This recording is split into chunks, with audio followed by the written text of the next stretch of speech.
et bienvenue sur notre plateau télé dans l'émission Cinéma et Culture. Aujourd'hui, je reçois les 3 réalisatrices de Ce cochon de Morin. Je vais leur poser quelques questions. Je vous propose tout d'abord de regarder leur film et de le commenter juste après. Ça, mon ami, tu viens encore de prononcer ces 4 mots. Ce cochon de Morin. Pourquoi, diable, n'ai-je jamais entendu parler de Morin sans qu'on le traitât de cochon? Comment? Tu ne sais pas l'histoire de Morin et tu es à La Rochelle? J'avoue que je ne connais pas l'histoire de Morin. Tu as connu Morin, n'est-ce pas? Et tu te rappelles de son grand magasin de mercerie sur le quai de La Rochelle? Oui, parfaitement. Eh bien, sache que Morin, elle a passé environ 15 jours à Paris, et pour son plaisir, ou ses plaisirs, mais sous prétexte de renouveler ses approvisionnements, pendant son voyage en train, il rencontra une jolie jeune fille nommée Henriette Bonnet, il me semble, et ce cochon s'est imaginé que son attirance pour elle était réciproque. Le paysan était un peu trop entreprenant et se prit une raclée, faute de chance, elle porta plainte contre lui. Mais qu'un cochon, ça ne se fait pas.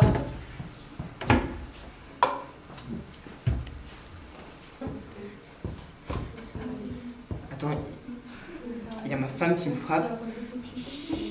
J'ai plus mon commerce, j'ai plus d'argent. Quoi?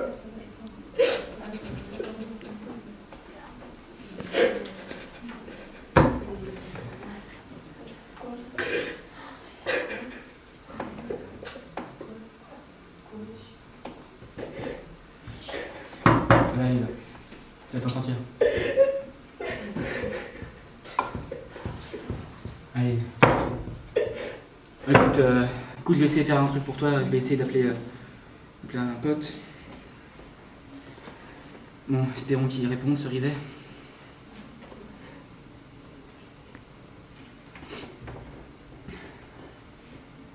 Rivet? Ouais, c'est moi. Ouais. Écoute, j'ai un petit souci là. J'ai un copain là, qui a des ennuis là. Il y a quelqu'un qui a porté plainte parce qu'il a fait un peu de la merde. Ouais. Ouais, c'est lui. Et est-ce que tu pourrais faire un truc pour moi? Tu pourrais me rendre service? Tu pourrais venir tout à l'heure? Ouais, faudrait qu'on aille. Enfin, je te donne plus de précision tout à l'heure. D'accord? Ok, à tout de suite. Ouais, ok. À toutes. Bon, écoute, on se voit pour faire un truc pour toi. Faut que je vois avec lui comment on va s'en occuper, mais on va le faire, ok? Et confiance en nous, ça marche? Bon. Au fin d'après-midi, après avoir parlé à Rivet, je me rendis chez Morin. Bonjour, je suis venu voir Morin. Vous êtes venu voir ce cochon de Morin? Le voilà, le coco! Tu peux pas aller voir la famille et arranger un truc, s'il te plaît? Ah, mais c'est bien que c'est pas évident. Mais je l'ai pas embrassé! Je te jure, je l'ai même pas embrassé! Ah, mais t'as quand même fait de la merde! Mais... Viens parce que c'est toi. Bonsoir.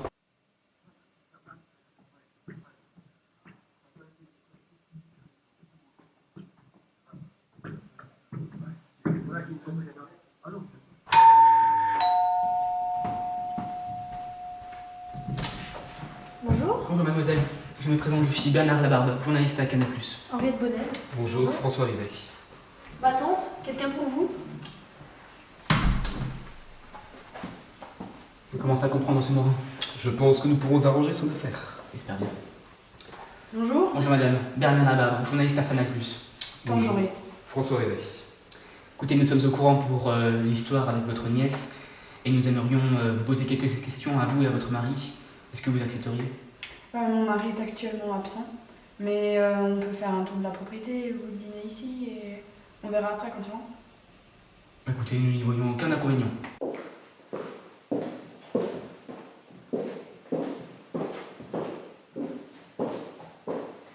Souvenez-vous, mademoiselle, dans quoi vous mettez les pieds? Affronter les tribunaux, les avocats, le procureur, les juges, affronter les regards qui vous fusillent, devoir exprimer devant tout le monde la scène du wagon.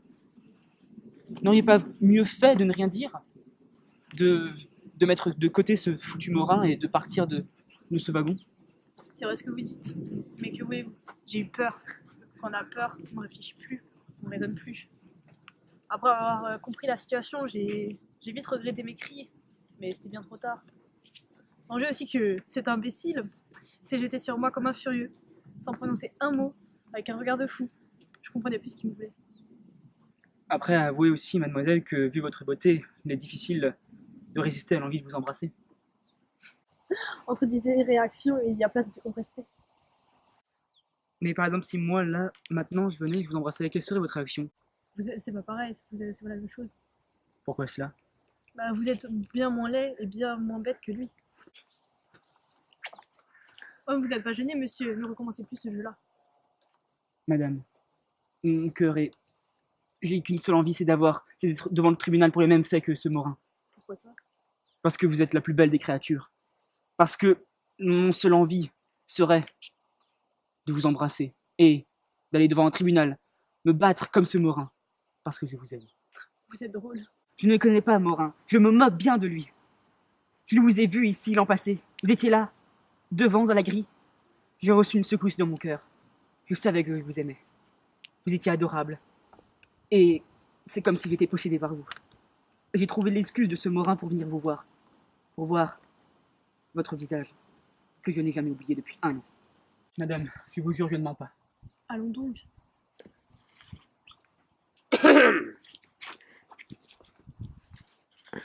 C'est ainsi que vous réglez cette affaire avec ce monsieur Morin? Et vous, avec la tante, ça s'est bien passé? Ce fut moins heureux.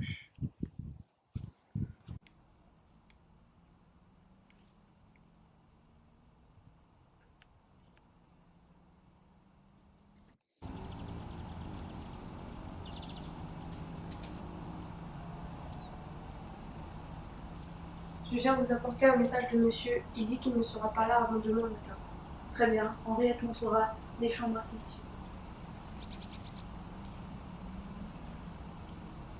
Le soir, Henriette me montra ma chambre. Je passai alors une bonne soirée de repos.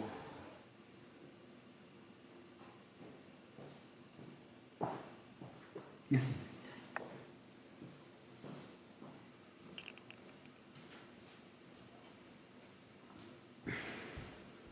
Si tu continues comme ça, tu sais, tu finiras par gâter cette histoire avec Morin.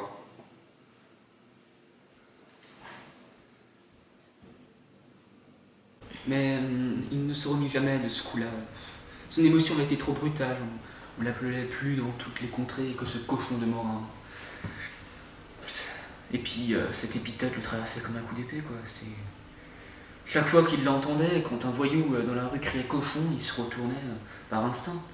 Ses amis le criblaient de plaisanteries horribles, lui demandant chaque fois qu'il mangeait du cochon, est-ce du tien? Il mourut 2 ans plus tard.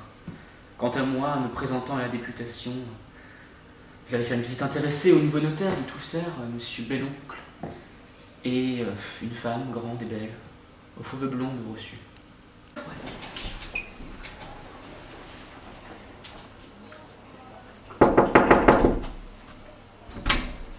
Entrez, je vous en prie. Bonjour. Bonjour. Bonjour. Vous ne me reconnaissez pas? Non, madame. Henriette Bonnel. Ah, Voici longtemps, cher monsieur, que je viens vous voir.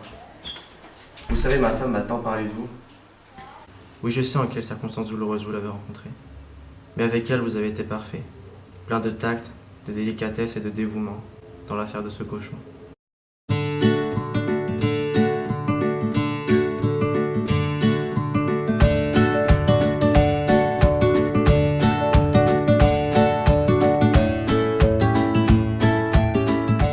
Alors j'ai une première question.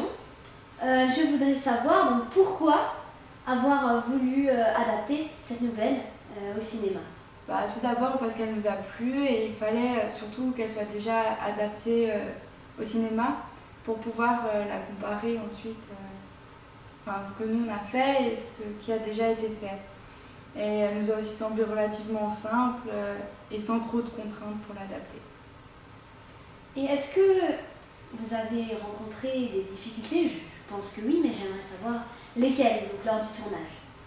Oui, donc je pense que comme sur tous les tournages, on rencontre des difficultés, mais c'est aussi pour ça qu'on a décidé de tourner. Et c'est ça aussi notre principale motivation.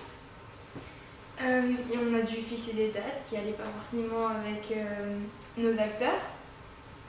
Et donc on a eu des problèmes, on a dû changer quelques détails, des textes qui n'étaient pas appris, des textes qui ont été remaniés. Et on peut parler maintenant du positif. En quoi ce tournage a été bénéfique? C'est une expérience nouvelle pour nous de faire un film sans contrainte scolaire, comme de vraies réalisatrices, et nous avons eu beaucoup d'aide grâce à nos professeurs. Cette nouvelle, à la base, donc, elle n'a pas été écrite à notre époque. Alors pourquoi avoir fait le choix de l'adapter de nos jours, à notre époque justement? C'est parce que techniquement ça aurait été très compliqué à faire. Et en plus, certaines séquences n'avaient pas forcément de description, donc il aurait fallu vraiment réfléchir beaucoup. Et à travers ce film, donc cette adaptation, que cherchez-vous à faire communiquer aux spectateurs, à faire passer aux spectateurs? En réfléchissant à ce qu'on a voulu faire, on a pensé qu'il arrivait trop souvent qu'en sortant d'une salle de cinéma, quand l'œuvre était adaptée dans un livre, que l'on avait lu auparavant, on en ressort trop souvent déçu. Mais comme Marguerite Duras, on a voulu, plutôt que de critiquer les autres, essayer par nous-mêmes de voir si c'était effectivement possible de l'adapter littéralement. Et je crois que cette expérience répond à nos attentes et à nos questions. Alors, une question maintenant plutôt importante à mes yeux. Est-ce que, en tant que réalisatrice, vous avez réussi à faire ce que vous vouliez, ce que vous souhaitez, ce que vous aviez imaginé? Alors non, franchement non. On a dû faire beaucoup de changements et de choix, dont notamment une bonne implication personnelle et tout ça. La question du temps. Combien de temps ça vous a pris entièrement? Ça nous a vraiment pris beaucoup de temps, parce que d'abord il a fallu organiser le tournage, choisir les acteurs. Et ensuite on a dû se faire un planning de tournage, donc trouver des jours où les acteurs seraient disponibles. Et ensuite, après avoir filmé le tout, il a fallu monter, et ça nous a pris vraiment beaucoup. Alors aussi, pourquoi ce choix de langue? Premièrement, pour respecter le texte original, mais aussi, comme vous l'avez sûrement remarqué, on l'a un peu remanié. Puis les acteurs ont aussi mis un peu de leur interprétation, donc nous n'avons pas été totalement maîtres des mots qui sont sortis de leur bouche. Et qu'est-ce que la réalisation de ce film vous a apporté? Je pense que pour nous toutes, elle nous a apporté un bon souvenir et beaucoup d'amusement. C'était assez marrant de voir les acteurs bafouiller, s'énerver parce qu'ils n'arrivaient pas à réciter leur texte correctement. Mais on a quand même réussi à gérer tout ça, à remettre les choses au clair, on a gardé notre calme. Et par rapport aux acteurs, pourquoi eux? Alors, on a réfléchi aux acteurs pour qu'ils correspondent le plus aux descriptions du livre, sauf pour le rôle de l'oncle d'Henriette, qu'on a changé en tante, puisque l'acteur en question ne pouvait pas être présent le jour du tournage. Alors, j'ai lu donc des critiques sur internet de votre film, et ce qui revenait souvent, donc, c'était que vous aviez enlevé beaucoup de séquences, contrairement comparé à la nouvelle originale. Pourquoi avoir fait ce choix? Alors on n'a pas respecté à la lettre parce qu'elles étaient très longues et très ennuyantes pour les spectateurs. On a donc décidé de les supprimer grâce aux aides de nos professeurs. Voilà. L'émission Cinéma Culture est maintenant terminée. Merci d'avoir suivi ce programme. À très bientôt. Passez une bonne soirée.